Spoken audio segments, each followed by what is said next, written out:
Last year, we featured the 15th Architecture Biennale of Venice, reporting from the front, visiting the whole location in Italy between Giardini and Arsenale, where the theme of inclusion and alternative solutions showed visitors how architecture can resolve the many problems between people and the environment. Leandro Aravena became the curator for the 2016 edition of the event, promoting alternative and friendly methods for the habitat to improve the living condition of those who live in precarious conditions throughout the world. The essence is to build with materials nature provides, like clay, reclaimed wood, fabrics, in order to reduce the footprint of the more traditional and pollutant construction methods we use today. When we visited the Biennale last year, it was a very positive and innovative experience. They gave us a glimpse of the many available options in construction techniques to aid cities which are overcrowded without basic services or that are emerging right now. There were many vibrant ideas between the pavilions every country set up, like the use of smart solutions to tackle their own urban issues, maximizing construction volumes, and being careful to provide shared space for people to lower energy and material consumption.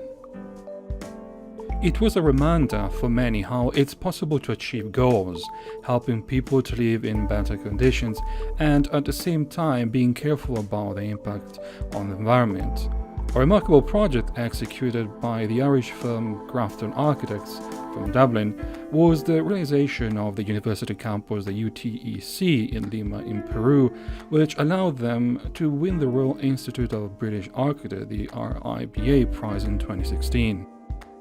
Grafton Architects founders Yvonne Farrell and Shelley McNamara were nominated in June 2017 creators for the 16th Venice Biennale of Architecture that will take place from May 26th until November 25th of 2018, with a new proposal in the theme titled Free Space. The next exhibition will continue to explore the relationship between architecture and society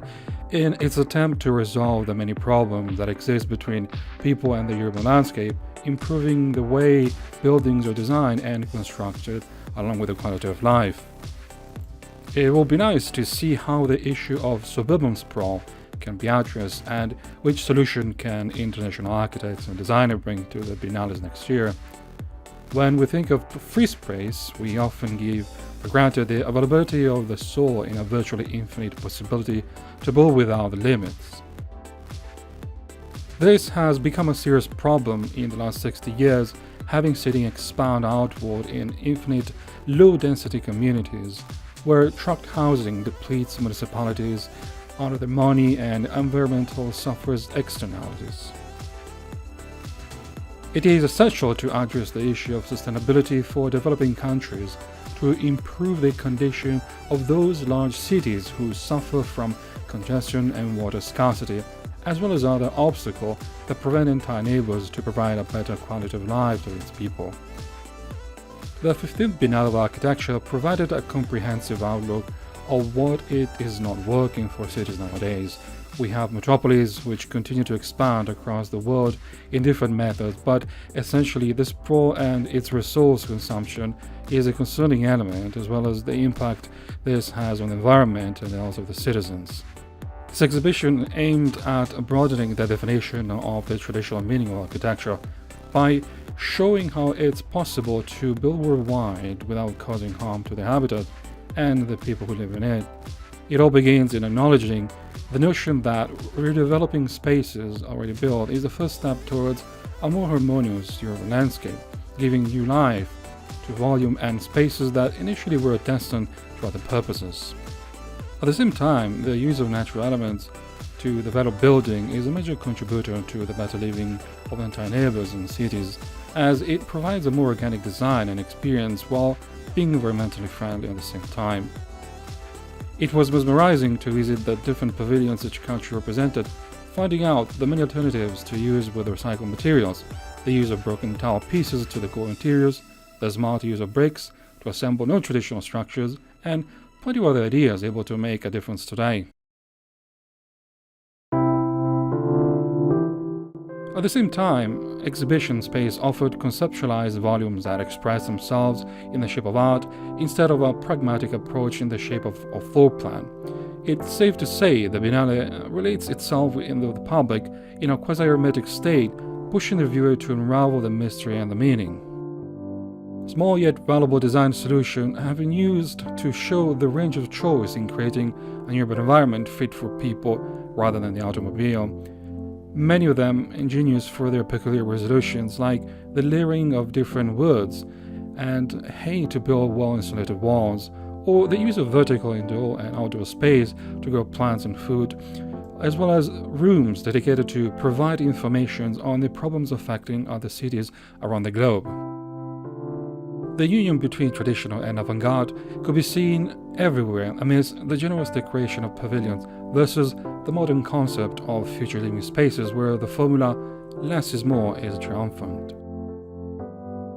The contrast is furthermore highlighted when we take a look at the big picture with the innovative habitat of architectural ideas immersed in the historical and classic background the marvelous cities of Venice provided. And it is this contrast which reminds us how much we have achieved through time when dedication ideas blend together for the greater good, almost establishing a safe vision of the future, what lies ahead, which distances ourselves from the crude reality we allow to take place. The Biennale is a statement of goodwill which conveys the most creative and alternative philosophy that architecture can deliver, bringing a large diversity of solutions that contribute to define new standards and practices. This is a constant reminder for everyone that a lot can be achieved if people become resourceful to improve their communities, setting a good example and inspiring others to do the same. The whole visit is a crescendo of emotions which condense in a self-analysis of the many reasons why we forgot all this that can happen again. Many featured projects acted as a display, forcing us to rethink the relationship that we have with our environment and how much we did to alter it against us. Construction techniques, interior designs, outdoor decoration, live streams, light project, 3D printing, they all help making this event rich, a very rich experience actually, that went beyond the entertaining or the discovery, but it acted as an important reality check and reminder of its condition many cities and people live right now in the way we may not be aware of. It's difficult to find contrast to this experience, and the only detail that might be addressed is how abstract and hermetic some projects might appear and risk to be misunderstood by those who are not fond of architecture and design. For the 16th Biennale happening next year, we can only hope that for a richer and cultural adventure to happen, that can also deliver more than its past event. It will be curious to see how far the Grafton architects can leap from what Alejandro Aravena already established, touching on so many topics and ideas of sustainability in architecture and urban design. The parallel connecting the theme of reporting from the front and free space should continue to focus on the importance of building and better environments, but most importantly, to work as a learning tool for people to grasp and conquer, and putting it to good use, allowing citizens to participate in the process of changing their cities with a more active part in it.